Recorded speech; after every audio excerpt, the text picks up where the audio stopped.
তো আমরা প্রিভিয়াস ক্লাসে কেমিক্যাল ইকুইলিব্রিয়াম চ্যাপ্টার শুরু করেছিলাম, যেখানে কেপি কেসি রিলেশন এস্টাবলিশ করেছিলাম, ডিটেইলস গ্রাফিক্যালি, ল মাস অ্যাকশন সব করেছিলাম।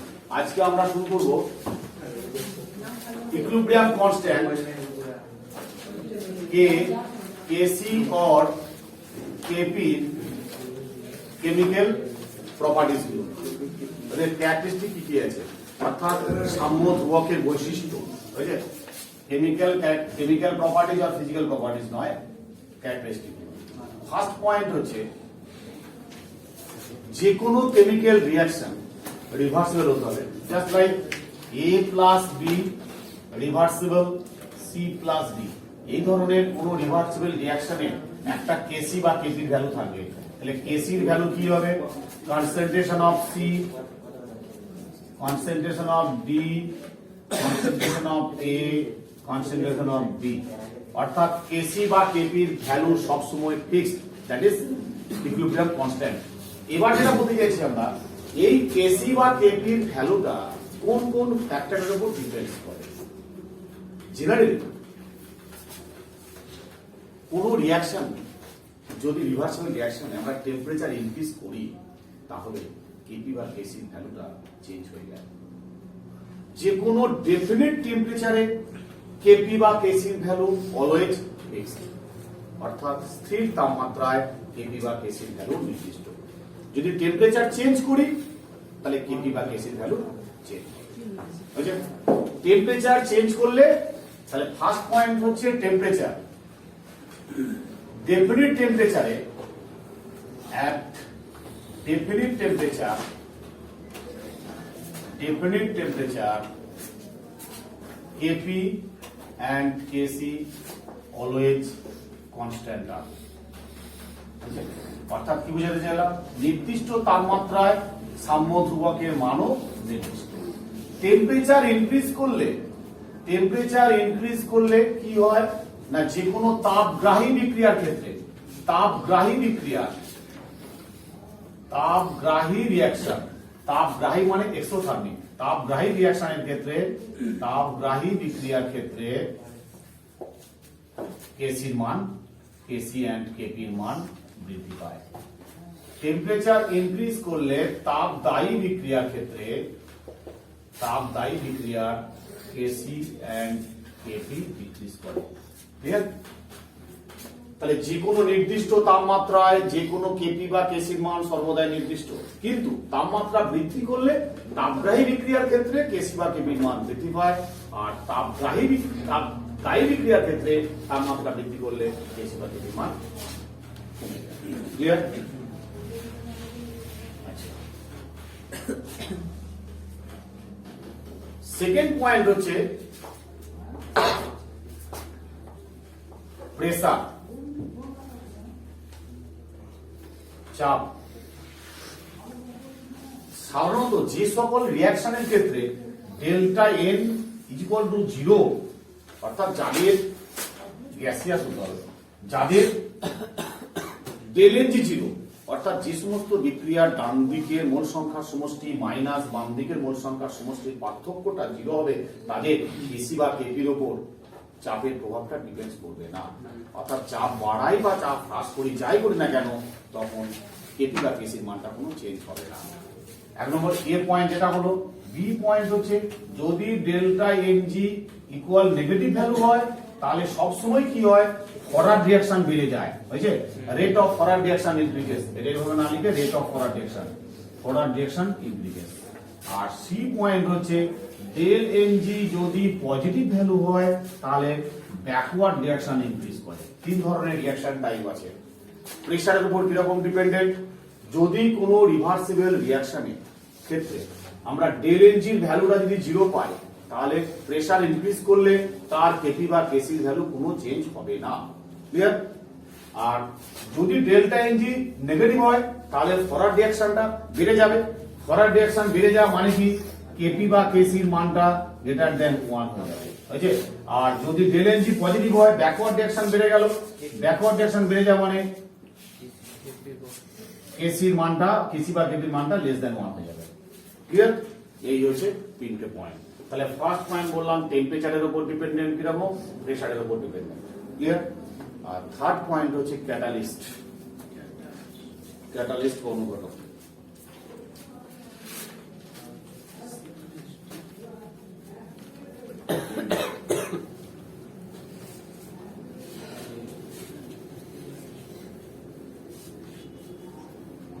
থার্ড পয়েন্ট হচ্ছে ক্যাটালিস্ট বা অনুঘটক।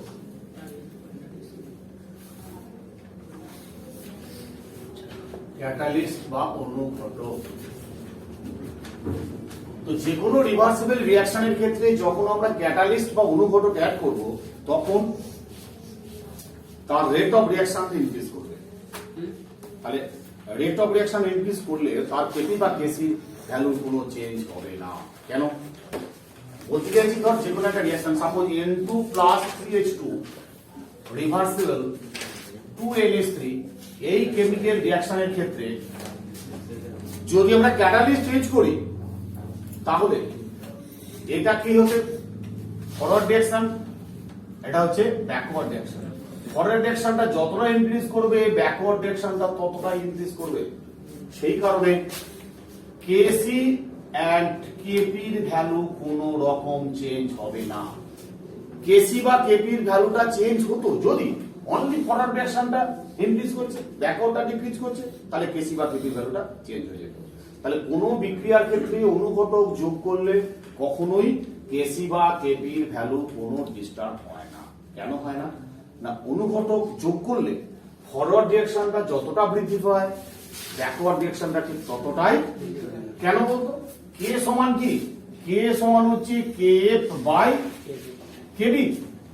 ওকে, তাহলে অনুঘটক যোগ করলে কেএফটা যতটা বৃদ্ধি পাবে কেবিটা ততটাই বৃদ্ধি পাবে, ফলে কে এর ভ্যালু অল টাইম কনস্ট্যান্ট থাকছে।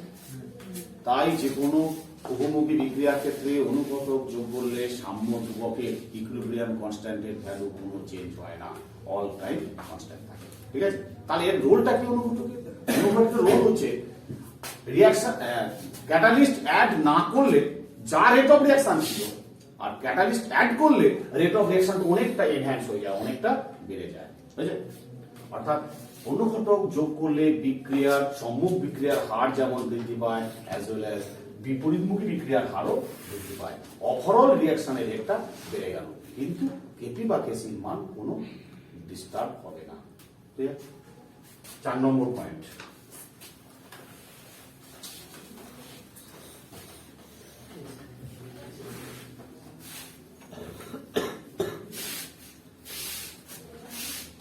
ফোর্থ পয়েন্ট হচ্ছে কোন একটা কেমিক্যাল রিঅ্যাকশনকে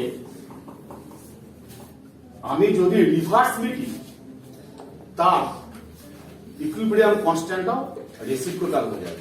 কিরকম? যেমন ধর যদি এইটা লিখি N2 plus 3H2, 4 number point, N2 plus 3H2 reversible 2NH3, এর ধর কেসির ভ্যালু কত? কনসেন্ট্রেশন অফ অ্যামোনিয়া তার power 2 by concentration of nitrogen into concentration of hydrogen পার। তাহলে এই রিঅ্যাকশনটা যেমন লিখেছি তার উপর বেস করছে কেসির ভ্যালুটা। এবার যদি রিঅ্যাকশনটাকে আমরা রিভার্স করি, ঘুরিয়ে দিই, তাহলে কি হবে? 2 ammonia reversible N2 plus 3H2। তাহলে এর ক্ষেত্রে কেসির ভ্যালু কত হবে? এটা ধর KC1, এটা লিখছি KC2। KC2 কত হবে? concentration of nitrogen into concentration of hydrogen power cube by concentration of ammonia তার পাওয়ার 2। তাহলে KC2 সমান কি হলো? এটা রিসেপ্রোকাল হলো না? তার মানে KC2 is equal to 1 by KC1 or KC1 is equal to 1 by KC2। বুঝা গেছে? অর্থাৎ রিঅ্যাকশনটাকে যদি আমরা ঘুরিয়ে লিখি, জাস্ট ঘুরিয়ে লিখে দিলাম, তাহলে ইকুইলিব্রিয়াম কনস্ট্যান্টের ভ্যালুটা হবে আগের রিঅ্যাকশনের যা ইকুইলিব্রিয়াম কনস্ট্যান্ট ছিল তার অনন্য বা রেসিপ্রোকাল। বুঝা গেছে? প্রথমটার যা ইকুইলিব্রিয়াম কনস্ট্যান্ট হবে সেকেন্ডটার হবে তার রেসিপ্রোকাল। যেমন ধর এটার ক্ষেত্রে যদি ইকুইলিব্রিয়াম কনস্ট্যান্ট সাপোজ ধর এইরকম কোশ্চেন যদি দেয়, suppose A2 plus B2 question A2 plus B2 reversible sign 2ab এর যদি ইকুইলিব্রিয়াম কনস্ট্যান্টের ভ্যালু k1 হয় তাহলে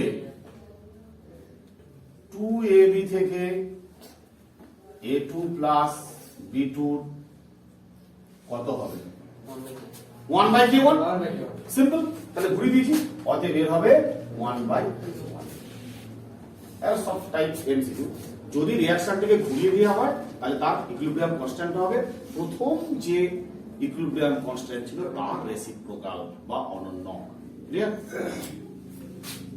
ফিফথ টাইপ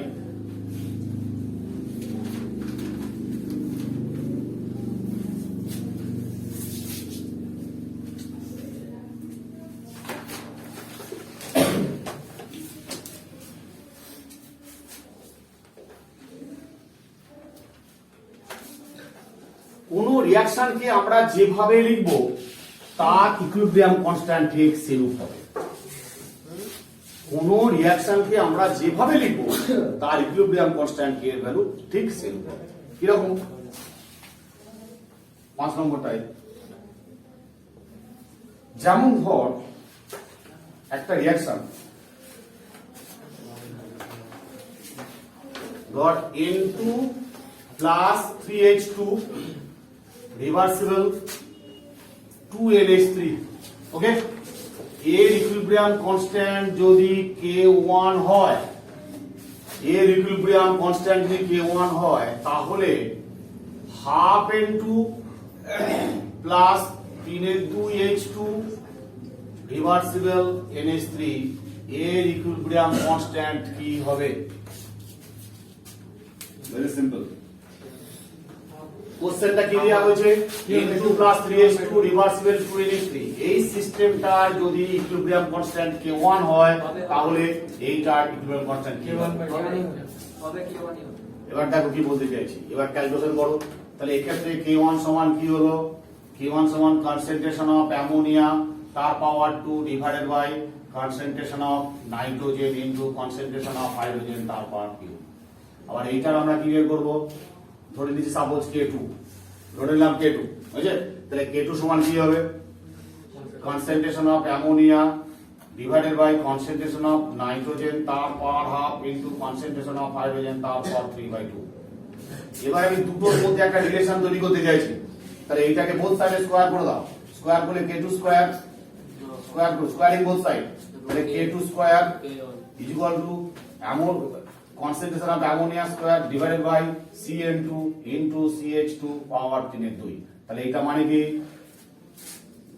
k1 তাই না তাহলে k2 সমান কি হলো k2 স্কয়ার সমান হচ্ছে k1 অতএব সিম্পল k2 সমান কত হলো √k1 that is k1 power half তাহলে এই রিঅ্যাকশনের k2 সমান কত হলো k2 সমান k1 এর পাওয়ার হাফ বা √k1 ক্লিয়ার k1 এর পাওয়ার হাফ বা √k1 আমাকে লিখতে হবে k2 এর ভ্যালুটা ইন টার্মস অফ k1 কারণ এটা আমাদের গিভেন দেয়া আছে k1 এর ভ্যালু দেয়া আছে তাহলে k2 এর ভ্যালুটা k1 টার্মে আমাকে বের করতে হবে k1 এর ফর্মে বের করতে হবে তাহলে k2 সমান কত হলো k1 তার পাওয়ার হাফ এবার এইটাকে আমরা এত কিছু না করে শর্ট ট্রিক্সে উইদিন 10 সেকেন্ডে কিভাবে করব দেখো 10 সেকেন্ড আমি অ্যানসারটা করতে চাইছি এটা মেথডিক্যাল প্রসেস এটা হবেই সব সময় টাইম লাগবে কিন্তু নিট বা যেই মেন্সে পড়লে তখন তো আমরা এইরকম ঘুরে ঘুরে করতে গেলে অনেক টাইম লাগে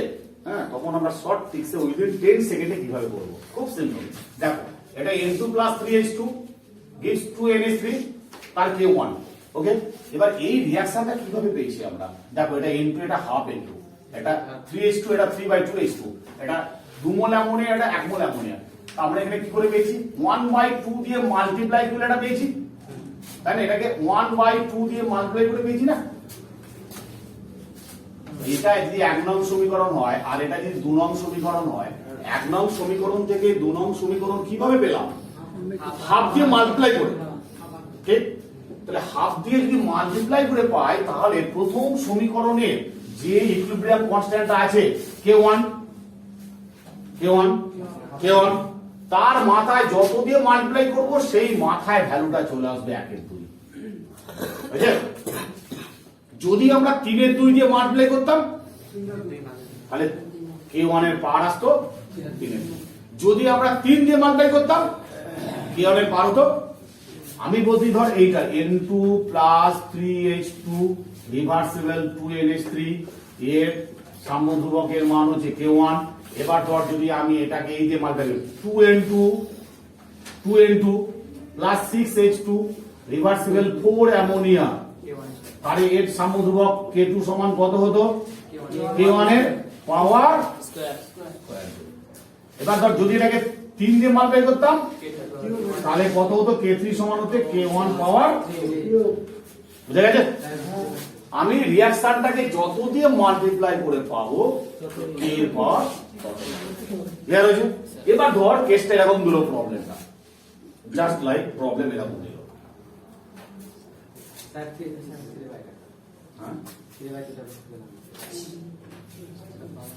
আমি যত দিয়ে এই ইকুয়েশনটা থেকে এই ইকুয়েশনটা পেতে গেলে যত দিয়ে মাল্টিপ্লাই করব, তাহলে একে 2 দিয়ে মাল্টিপ্লাই করছি না, সেইটা এখানে পাওয়ারে চলে আসবে। এইখানে 3/2 টাকে যদি স্কয়ার করি 2 কেটে যাচ্ছে না, তাহলে 3 হয়ে যাচ্ছে না, এটা 3/2 আছে বলে পাওয়ারে 3/2 হয়ে গেল। Very simple. এবার ধর আমি যদি রিঅ্যাকশনটাকে এইভাবে দেখি, দেখ আরো মজার জিনিস আসছে। এবার ধর রিঅ্যাকশনটা এরকম দিল তোকে, suppose N2 plus 3H2 reversible 2NH3 এর ইকুইলিব্রিয়াম কনস্ট্যান্ট হচ্ছে K, সাপোজ K। তাহলে এই রিঅ্যাকশনটা কত হবে? NH3 reversible half N2 plus 3/2H2 এর ইকুইলিব্রিয়াম কনস্ট্যান্ট কত হবে? হ্যাঁ, তাহলে এইটা থেকে এইটা সম্পর্কে রেসিপ্রোকাল করা আছে, রেসিপ্রোকাল। তার মানে এখানে K2 ধরে নিচ্ছি আমরা, K2 সমান 1/K হবে, রেসিপ্রোকাল করে দিলাম। উল্টে গেল বলে 1/K রেসিপ্রোকাল হলো। এবার কত দিয়ে মাল্টিপ্লাই করা হয়েছে? 1/2 দিয়ে, তাহলে পাওয়ার 1/2 অথবা 1/K। খুব পরে এক্সামে সবসময়। এবার আমরা 6th পয়েন্টে আসবো। 6th পয়েন্টে আসবো, যদি ছোট ছোট দুটো বা তিনটে রিঅ্যাকশনকে আমরা অ্যাড করে কোনো বড় রিঅ্যাকশন পাই, ছোট ছোট দুটো আর তিনটে রিঅ্যাকশনকে অ্যাড করে যদি আমরা একটা বড় রিঅ্যাকশন পাই, ওই বড় রিঅ্যাকশনটার ইকুইলিব্রিয়াম কনস্ট্যান্টের ভ্যালুটা হবে প্রতিটা ছোট ছোট রিঅ্যাকশনের ইকুইলিব্রিয়াম কনস্ট্যান্টের মাল্টিপ্লিকেশন। যেমন দেখ,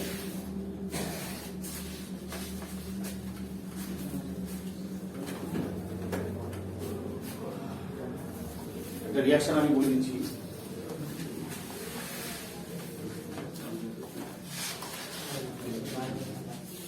নম্বর A plus B reversible C, 1 number reaction. আর 2 নম্বর পাচ্ছি C রিভার্সিবল D, বুঝলে? A plus B reversible C, আর একটা হচ্ছে C রিভার্সিবল D। এই দুটো রিঅ্যাকশন, এবার তো এই দুটোকে অ্যাড করে আমরা পাবো 3 নম্বর রিঅ্যাকশনটা পাবো। দুটোকে অ্যাড করলে পাবো, দেখ A প্লাস B, C কেটে যাচ্ছে, তাহলে A plus B reversible D। তাহলে এই রিঅ্যাকশনটার ইকুইলিব্রিয়াম কনস্ট্যান্ট কি হবে? সাপোজ K1 ধরছি, K1 সমান কি হবে? Concentration of C by concentration of A into concentration of B। এই রিঅ্যাকশনটার ইকুইলিব্রিয়াম কনস্ট্যান্ট সাপোজ K2 সমান কি হবে? Concentration of D by concentration of C। Clear?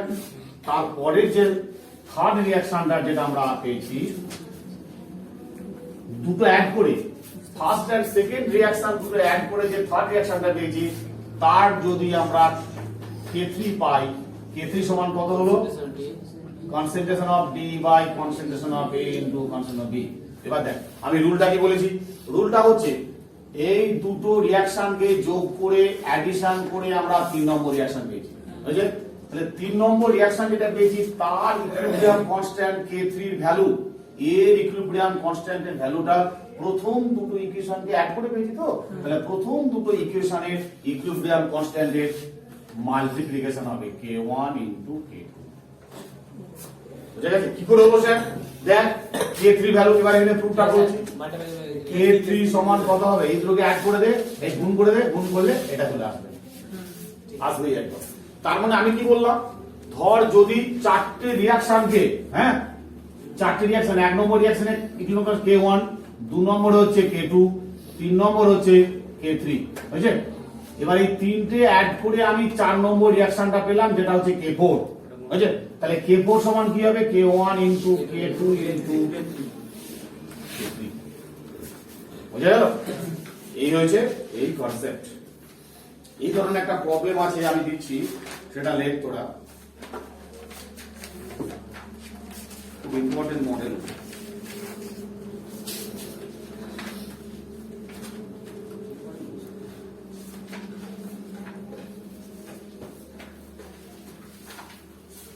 নিয়ে প্রবলেমটা লেখ, আমি করিয়ে দেবো এটা প্রবলেমটা।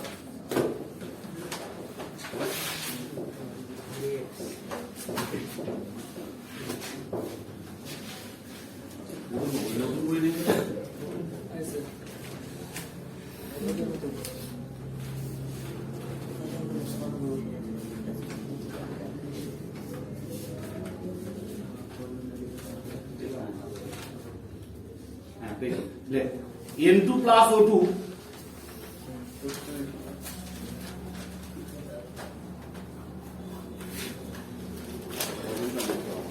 এটা মুছে দিই।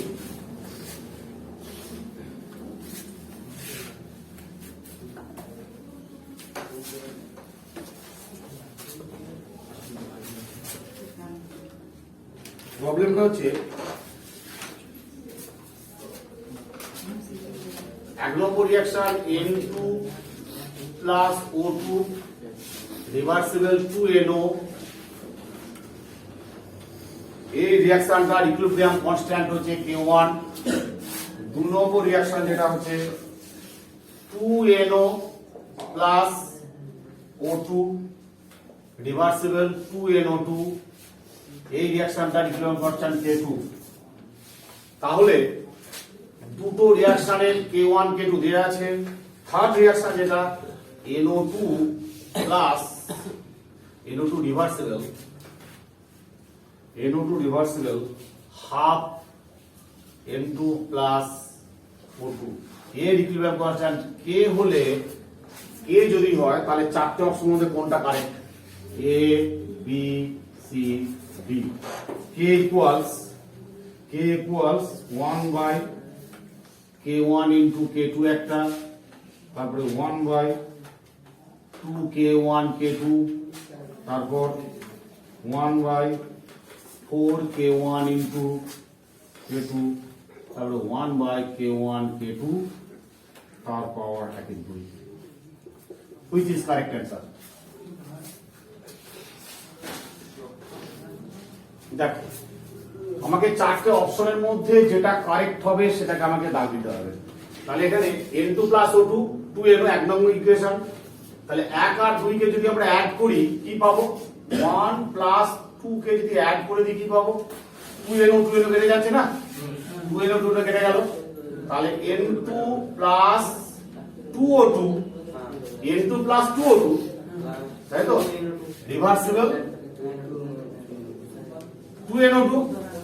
তাহলে 1 নং এবং 2 নং ইকুয়েশনকে অ্যাড করলে আমরা কি পাচ্ছি? N2 plus 2O2 gives 2NO2। তাহলে এই রিঅ্যাকশনটার ইকুইভ্যালেন্ট কনস্ট্যান্ট কি হবে? k1 into k2 হবে না? কারণ এই দুটো ইকুয়েশনকে অ্যাড করে আমরা নিউ ইকুয়েশনটা পেয়েছি। এই নিউ ইকুয়েশনটার ইকুইলিব্রিয়াম কনস্ট্যান্ট হবে দুটো ইকুইলিব্রিয়াম কনস্ট্যান্টের মাল্টিপ্লিকেশন, গুণফল k1 k2। এবার দেখ যেটা দেয়া আছে কি আমাকে বের করতে হবে এইটা, এটা লাল কালিতে আমি বক্সের মধ্যে ফেললাম। তাহলে এইটার সঙ্গে রিলেশন কি? রিভার্স করে দাও, রিভার্স করে হাফ দিয়ে মাল্টিপ্লাই, রিভার্স করে হাফ দিয়ে মাল্টিপ্লাই না? তাহলে এটা থেকে কি করে পাচ্ছি? রিভার্স করে হাফ দিয়ে মাল্টিপ্লাই। তাহলে এর কি হবে? k সমান কত হবে? k সমান 1 by k1 k2, রিভার্স করে দিলাম রেসিপ্রোকাল তার হাফ দিয়ে মাল্টিপ্লাই পাওয়ারে 1 এর 2 তাহলে option within 10 seconds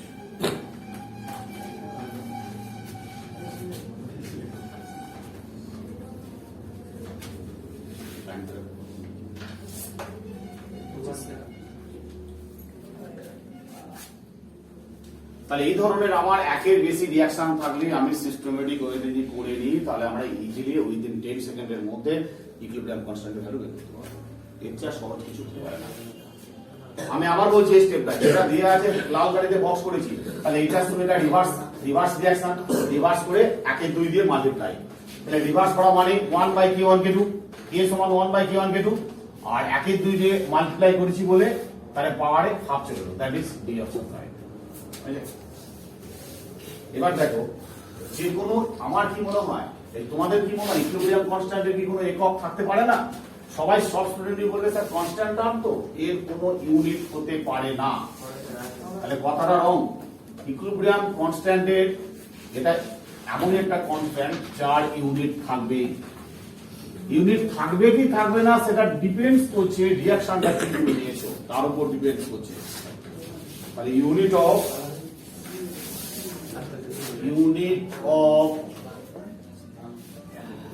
Kc and Kp, Kp এবং Kc ইউনিট। ফার্স্ট আমরা যেটা করব Kc, ধরো সাপোজ N2 + 3H2 এই একটা রিভার্সিবল রিঅ্যাকশন। এই রিভার্সিবল রিঅ্যাকশনটা আমরা Kc ফর্মটা বের করি। Kc ফর্ম কি? কনসেন্ট্রেশন অফ অ্যামোনিয়া তার power 2, concentration of nitrogen into concentration of hydrogen তার পাওয়ার 2। আমাকে এই কেসির এক্সপ্রেশন থেকে আমাকে এই ইউনিটটা বের করতে হবে। তাহলে ইউনিট মানে সি মানে কি molar concentration, that is mole per litre. তাহলে উপরটা হলো mole per litre, mole litre inverse তার স্কয়ার। সি স্কয়ার আছে, সি মানে কনসেন্ট্রেশন, কি concentration? Molar concentration. What is molar concentration? Mole per litre. তাহলে মোল পার লিটার তার বাইরে পাওয়ার 2 আর নিচে কি আছে? Cl2 মানে আরেকটা mole per litre, mole litre inverse, আর এটা C কিউব মানে মোল লিটার ইনভার্স তার পাওয়ার 3। দ্যাট ইজ ইকুয়ালস উপরে আছে 2 আর নিচে আছে 3 + 1 4। তাহলে নিচে 4টে উপরে 2, তাহলে নিচে কটা? 1 বাই মোল লিটার ইনভার্স পাওয়ার 2। নিচে উপরে 2 আছে তো, নিচে এখানে কিছু নেই, আমার 1 আছে, 3 লাগে 4, তাই নিচে 4টে উপরে 2, তাই নিচে 2 হলো না? দ্যাট ইজ ইকুয়ালস লিখতে পারি আমরা mole inverse litre, mole inverse না স্যার লিটার স্কয়ার হবে, মোল ইনভার্স 2 আর লিটার স্কয়ার লিটার স্কয়ার। বুঝলে? এবার দেখো আমরা এই যে টেকনিকটা করলাম, এই টেকনিকটা ড্রব্যাকস হচ্ছে টাইম প্রচুর লাগছে। আমাকে রিঅ্যাকশন লিখতে হবে, তার কেসির এক্সপ্রেশন লিখতে হবে, কেসির এক্সপ্রেশন লিখে প্রতিটা টার্মের জন্য ইউনিটটা বারবার লিখতে হবে, লিখে ফাইনালি ক্যালকুলেশন করে এটা পেলাম। আমি এত কিছু না করে আমি শর্ট টেকনিকে কি করবো দেখো। শর্ট টেকনিকে করার টেকনিক হচ্ছে যে রিঅ্যাকশন যাই থাক না কেন আমাকে সর্বপ্রথম আমি ক্যালকুলেট করব কি ডেল এন ক্যালকুলেট করবো। ডেল এন যদি ক্যালকুলেট করতে পারি তাহলে আমার ইউনিট ডেল এন কত দেখো, রাইট হ্যান্ড সাইডে 2, লেফটে 4, তাহলে 2 - 4 = -2। তাহলে কেসি ইউনিট হচ্ছে ইউনিট অফ কেসি, ফর্মুলা হচ্ছে ইউনিট অফ কেসি সমান হচ্ছে মোল লিটার ইনভার্স তার পাওয়ার ডেল এন। বুঝে গেছে? কেসি মানে কি মোল পার লিটার মানে কি ডেল সি, তার মানে ডেল সি বা সি এর পাওয়ার ডেল এন। বুঝে? সি এর পাওয়ার ডেল এন, সি মানে কি মোল পার লিটার, সি মানে molar concentration, that is mole per litre. তাহলে এখানে কি করলাম mole per litre, that is del N. তাহলে ডেল এন কত এখানে -2, তাহলে মোল লিটার ইনভার্স তার পাওয়ার -2 করলাম। ব্যাস এটা লিখে দিবি কারেক্ট। ক্লিয়ার? হ্যাঁ, এবার অ্যাটমসফিয়ারের ক্ষেত্রে কি হবে? KP unit of KP unit কি হবে? অ্যাটমসফিয়ার পাওয়ার ডেল এন, তাহলে এর ক্ষেত্রে কি হবে অ্যাটমসফিয়ার মাইনাস, তাহলে যে কোনো রিঅ্যাকশনের ক্ষেত্রে কেপি বা কেসির ইউনিট আমরা উইদিন 10 সেকেন্ডে পেয়ে যাব। শুধু ডেল্টা এনটা আমি বের করে নেবো, বের করে নিয়ে আমি কেসির ইউনিট আর কেপি ইউনিটে বসে দেবো, তাহলে আমরা বলতে পারি না কখনোই যে কেপি বা কেসির ইউনিট থাকে না। বুঝলেন? ওকে।